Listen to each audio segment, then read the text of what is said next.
What is the importance of legal review of documentation for Islamic finance transactions, and why is it different from conventional financial transactions?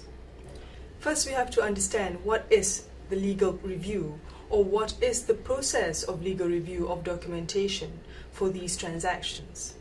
Legal review of documentation is essentially the process where the legal documents produced for an Islamic finance transactions, such as, for example, the PPM, the investment management agreement, the custodian agreement, where all these legal documents are reviewed by an expert in Sharia to ensure that there is nothing in these documents which are prohibitive to Islamic finance or contain prohibitive elements within Islamic finance. This process is necessary because legal documents have to ensure two things. Firstly, that the structure which was approved as being Sharia compliant has been correctly reflected in the legal documents. Secondly, the legal documents themselves have to ensure that none of the parties are engaged in carrying out prohibitive transactions or prohibitive actions. Let's look at the structure of a Sharia compliant transaction. When you want to have a Sharia compliant product, let's say for example a simple long only equity fund, you will have the structure produced or reproduced in a fatwa document, which is then presented to a board of scholars.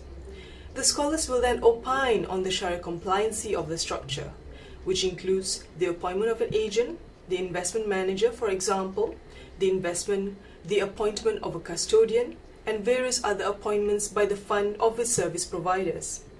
Now, these are relationships inherent within the structure, and these relationships have been reviewed, have been examined by the Sharia board, and they have opined on this particular structure, including the relationships existing within the structure.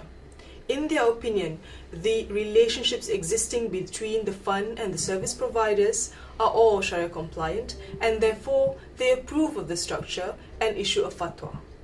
That is the first step.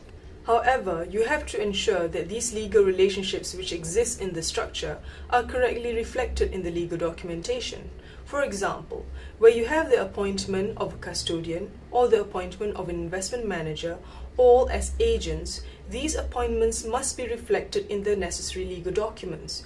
You cannot have a missing agency appointment, for example, within the list of legal documents.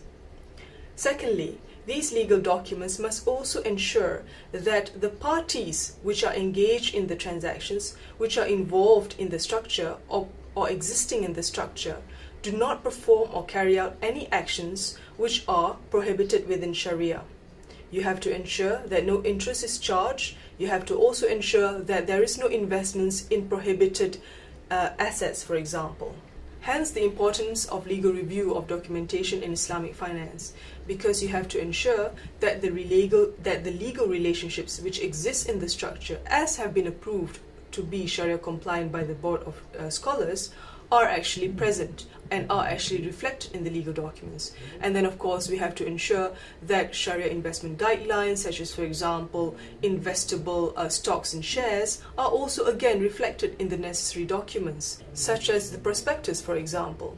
We need to ensure when we go through the prospectus that it correctly reflects the investment guidelines as set out in the fatwa document.